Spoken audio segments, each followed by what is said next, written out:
Olene nyalo momo nyakwara moga jongo pogore kod mano midhiero mar sukari ma thothne en gima mele makmani tinende okemke mochalo kedhno kata alot mito moro makech cha nikech jopur mag niang' wacho ni gisebedo ka gineno ber kembe mag sukari mag sirikal osebedo ka podho kata kamano na moro mokalo kana ne gwenge mag South Nyanza neno ka rabo mag sukari mar kambi moro mawuok kono nitiere kuonde mag uso. Ben mar kambi no mane penjo mo penjo ke wacho ni mori neno ko boye ana penjo mana to en makanya mae Kenya magana supermarket nitie kod pong mag rigo niang. JB ma en pawi nyano kindiko paro moro ne governors gi telo manyien ma san ingeni VOJ weche ma otuomo weche mag sukari go litna mokwongo wawach ni an gi interest pidho tia jaduong' na were miguda to gi mama mine na gin jopur niya to kenda ng'eyo shida magikale kaka jopur niya to gima lit mokalo VOJ en ni sirikal mora mora manyien dhano ketoga geno kuomgi en geno ni sirikal nyalo bede gi mipango moro mar bero sectors opogore. Sukari e sirikal Uhuru Kenyatta wandiko to wawacho to kun waneno gima notimore. Kata task force no losi mogolo report. Report nitie State House ka. Kapo ni no kogola winjo ni status konyo no time renovation mogole gik mang'eny.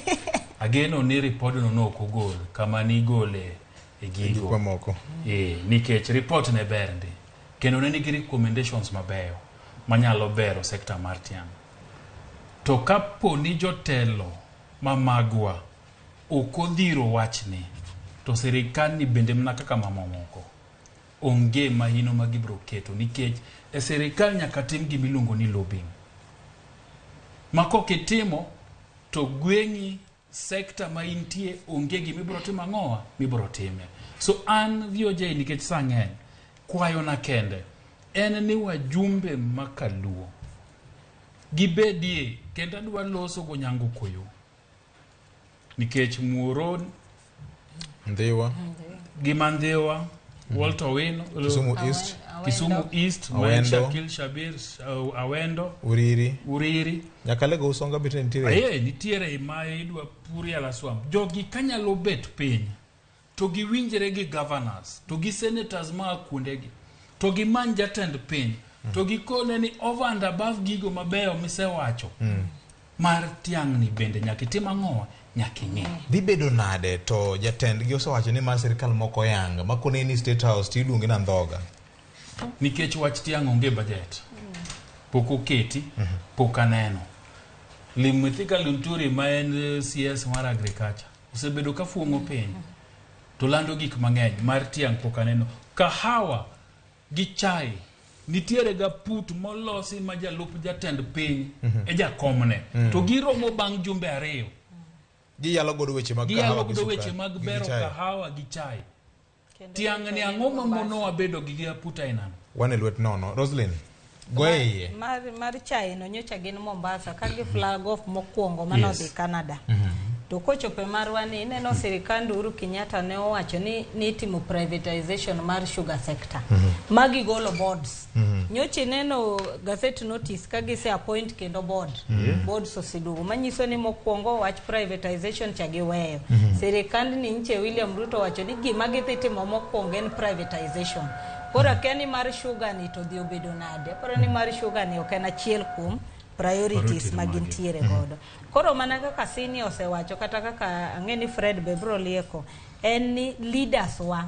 mane momiyo devolution nitiere leaders wa nyaka bed gi governors mondo gine ni kar county level ka ang'o ma ginyalo timo nikech pani sirikal maduong' tero sebolowa ni koro une nyanju kumu nyalo gine nikech ka dieri budget nitiere to budget no sugar onge aparo ni koro counties ema nyaka ng'eni to gin ginyalo konyo ji nade erokamano Fred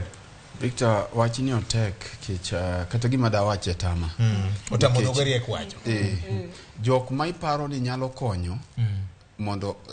sector mar sugar ni be revived gina achiel e jok ma gini bende mulo koro jopur niang odong kata jopur tiang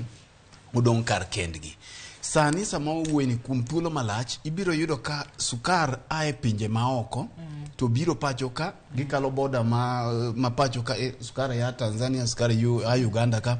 ya Somalia ka gisebiro to gibedo packed. Miyudo ka nyaka supermarket moka dwa luongo nying-gi tinde negi sukar margi. Koro penji ni to gipuro e supermarket ka to girege supermarket ka koro gini kose biro to nyaka wayine ntiere bedo ni sekta mar pur mar niang' ni digi ng'eye ntiere jok ma gini en ohala ne gin ntiere achude man kae mana kaka iwinjo kanyocha ne ker wacho ni oketo jalopne mondo chung ne weche mag kahawa gi mag chai kaka timore kocha kaka korwa koni bende timore. Koro makne mana ni elimbe mar William Ruto Nyanza ncha ne okwaneno ko address weche mag pur mar niang'. Kata mana wajumbe mane ntiere iwinjo ka ng'ato wuoye weche ma opogore gi kata gik ma kuma ntiere to wach mar pur niang' to ncha nowe. Kora paro ni jok mancha ne odhi manyo gik mancha ne gidhi manyo ot maduong' ka wadwa ng'eni to wach mar niang' ni bencha ne gichwale ne ker mondo wang'ini to en ang'o manyalo wuok kata kaka inyalo kony gini mondo jopur mag niang' okonyre nikech ok jopur kende te ekonomi mar luo kopogore gi weche mag lupo to sukar ni en gima ni e diere. Erokamano. Weche mag Mesa Safeguards nitiere ka weche mag license ma jatend migao golo mawacho ni wantiere kod nok gi fuok ma sukari koro nyaka ware oko mar piny Kenya ma chudhe loso godo pesa weche go pod nitiere ka. Weche mag jopur niang' ma bende moko kuom gi jei bonyo ndalo moko wacho ni gin weche mag niang' giyale magawa madongo Kisumo.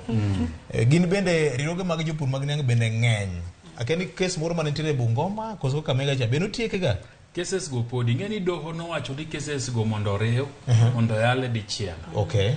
Poko timore. Koro gi jogi ariyo koro. Koro tek. Jod bura un gi tig nitiere gimiluongo ni sugar bill. Yes. Pod nie bunge mar piny Kenya.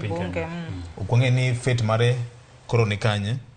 Magi te nyakora mga jwang' wageno kaka jokristo ko jei bonyo no chani nyaka bedi ja kristo man gi geno e duk Yesu ni biro nyalore. Jomokalo kami uthuolo mar wacho wach mogik abiro chako kodi Fred.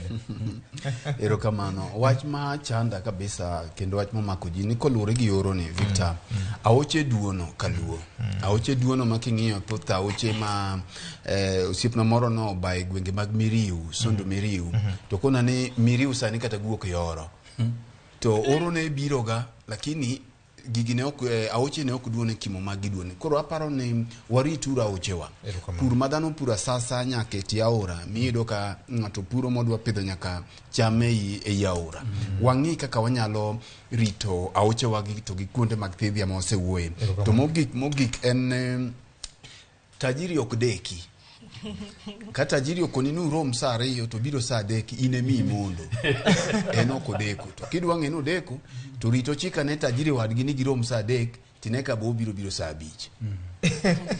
Roslyn, wach mari mogik. Ana kono ma Nyasaye erokamano neno ka koth chwe matin to wang'iyo ni mbele kanyo dipo ka koth ochwenwa. To machielo ten wach maparo ni kawe moka wacho kae to jowete na ok bibedo mamor. Aparo ni king'iyo sirikal ni nitiere kaka gigore gi jofwambo. Giwuok kabisa magi mora ma jofwambo timo to nyocha nchi neno ka jalup William Ruto Rigathi Gachagua no wacho ni kata uonge kata untiere to nwayombo kendo wabro deal kodu. Aparo ni kochopo kanyo ten kama koro ung'e maber ni weche ok ber gi jo media kati. Ng'eni demokrasi onge demokrasi mar piny manyalo dongo kanitie ka media manitiere kanyo obedo gagged kanye kama wantiere koro nyaka wago to mogik first lady mancho biro mar America ni neno kaka no sando jofwambo mano nyisi mana kama gikete jofwambo ka koro jofwambo mobiro kode inyalo yeni chopo nyaka yire mapenje nyaka questions to majo Kenya to kata tripod michung midwa ng'iye godo ni itami bokinya penjo kata gine apani kaka wan jofwambo nyaka wa defend space one tripod mondik ni made in US. Onge wach itami no kunyal chopo but floaters. JB VOJ wach mar jofwambo ni chieng' moro dwani miwa nafas ng'eni wan gi Roslyn ka wabete committees matek mag fwambo so nyakimiwa nafasi juma manyien eche unjo kanyo Kenya Media Sector Working Group Media Sector Working Group to an editors guild so miwa nafasi juma manyien wakwayo no mano koro amiyo ekokalo kuom duond producer mara mabende pod chamo kek mare mara biro kawuono JB jatendwa ogolo kwayo bas erokamano mar ariyo we akwonga aore mos ne nyamera moro luongo na Anastasia Koth Omolo luongo gana Kodhe Nyago Bay uwinjo waga pile 98.4 kaindala mabondo VOJ wachna mogik achomora gi Siaya Ter Siaya nitie tenda manyo wuoke mag ndara mag loso ndara maling wacho ni tendago ndechni go moko no oselosi maling bende wacho ni tendago ndechni moko jokera no oseloso moko bende wacho ni governor manyotie ko tich bende no oseloso kora chomo serikal ma Siaya Ter ginoni e weche tendago waziri ma ndara ma Siaya osiepna George Nyingero ang'eno bro loso nyewe wasetudre kode mwakone ni waziri ng'iye weche mag ndaragi deputy governor Oduol bende no loso gosiep na moro iluongo ni Kevin Wonyakoga bende wacho na ni Oduol wachone ni bro ng'i weche go nikech gik matindo go ema ketho serikal matin makore ko chako tich ging'ie wach tendas magonde ni manyawawa mago duto nyakora mga jwanga ka thuolo makende mar go nero kamano jowete wa duto te producer marwa Ken Muga kuom bedo e jokon mar konywa loso kendo tedo chiemo ni mita watoke ne jopinyo kinyi makawuono kokalo kuom chenro makakwane ne Ramogi FM kod Ramogi TV kao kamano ne jok mano rwako wa elimbi mano watimo Kaluo kaunti ma Migori Homa Bay Siaya kod Kisumu wagwero kamano maduong' mokalo en mana chakruok mare kauru mos mar japuonj Felix Barclays Odhiambo wuod Nyakach ma en principal mar Kakrao TTI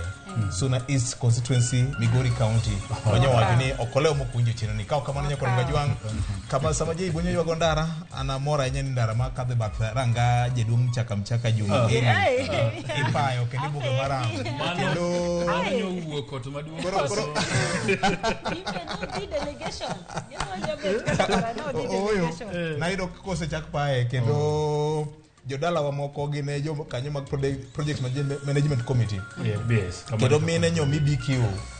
koro ana konyo gi interpret BQ ni ka Calvert onego beni bedo maromo kama inji maromo kama maram onego beni bugo maromo kama equity maromo onego beni romo kama ma ogol chik ni ka okochopo kaka BQ wacho no to contractor ok be certificate of completion kada chudo koro mano en makoro kada raj koro jogweng jodala kiwuok mane kona kidhi nyaliech nyaka chiepe kolosore maraj to ngine no muloso dala maraj to contractor be ok be chulo riti makawuono bedu kod okinyi maber